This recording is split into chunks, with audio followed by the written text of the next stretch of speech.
Welcome back to Afternoon Live. Do you sometimes feel like you're going through the motions of your own life? Here with advice to help put you back in the game, we welcome the author of Get Your Spark Back, How to Find Happiness and Reignite Your Life, Rachel Marie Martin. Thank you so much for joining us today.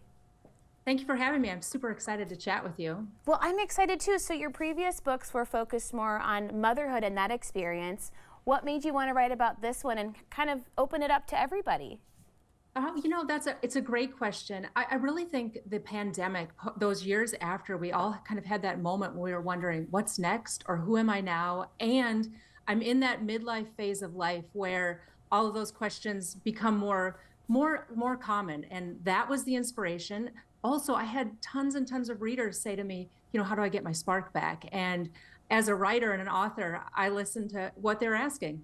And everybody has their own unique spark, right? Maybe you're not sure of what that is. Do you have to maybe get to know yourself a little bit again to figure out how to get back on the right track?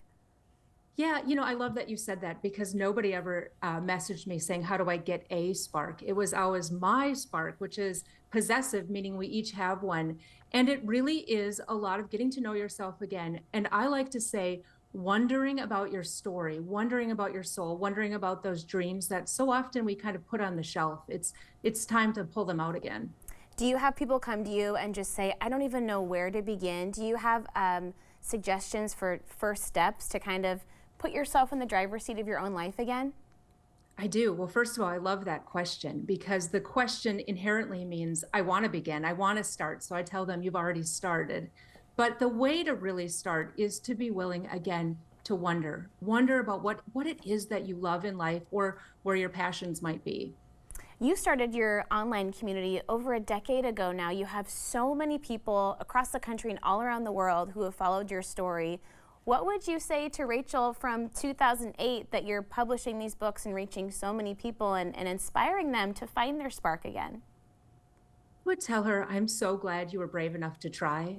In order to be a person that gets to tell how you do something, you have to be willing to be the beginner. You have to be willing to start. And I'm so proud of the her from back then because she had that courage and audacity to say, you know what, I'm going to try. I don't know what's going to happen, but I'm going to start. I know one of your suggestions that you offer to people is embracing imperfection. That is kind of hard for some people. I know I like everything to be in a perfect, pretty box whenever possible, but we just have to realize that's not really how this messy life works sometimes.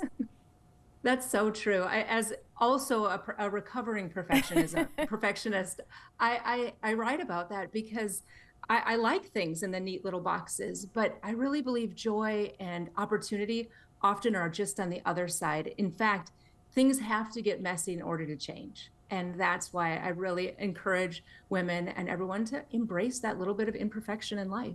And going through change can be so hard. I know that you are part of a big blended family. It's probably, you've been through so many ups and downs all together, but you come through on the other side and you realize that journey, you become even closer and more bonded together. You do. In fact, we got married right before the pandemic, and nothing like being quarantined in the same house where you really get to spend that time with people. And that's what life is. It's about establishing those relationships and working together and figuring out who everybody is and what you love. How do you balance all of that at home with taking care of the kids, making sure that their needs are met, and then the things that you share online are so raw and vulnerable and they help so many people, but do you have to kind of establish healthy boundaries at home, like, hey guys, we're going to keep this one to ourselves, or hey, I'd really like to share this with my community because I think it could help somebody else?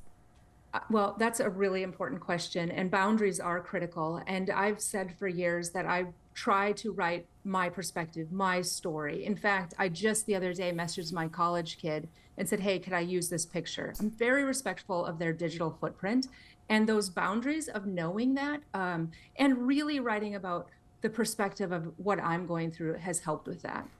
That's so great. I think even just asking the question, a lot of times kids just want to be seen and heard and acknowledged in their own right too. How do you prioritize? I know you really talk about advocating for yourself. As a mom of 11 kids total in this beautiful family of yours, how do you prioritize that me time for yourself? That's so tough. I always tell tell women or tell moms specifically, if the kids have a doctor's appointment, a dentist appointment, sports thing, we put it on the schedule and we don't feel guilty about it. We just do it. And it's the same for us. We have to put our own selves on the schedule, because if we don't, the schedule will just keep going, and we shouldn't feel guilt about it. That's the time where we get to fill our cup. And when we're prioritizing me time, we have so much more to give to our families. What's it like for you since this book has been published, the feedback that you get to hear from viewers who are maybe not moms, maybe they're coming to your community for the first time because they're connecting to this idea of finding that spark again? It must be so rewarding. The best, it is, and I'm so humbled. And the best thing I hear is I tried something new. I read what you said about being a beginner, and I went out there and I did something I haven't done for years. And I dealt with the thoughts that made me think I should stop, and it was awesome. And it's so rewarding to hear about people going all in on their lives and really reigniting their own sparks. I love that. Hey, thank you so much for spending some time with us today. It was so great chatting with you. I really enjoyed it, and thank you. Thank you. Rachel's book is Get Your Spark Back. We'll have more information on our website at katu.com.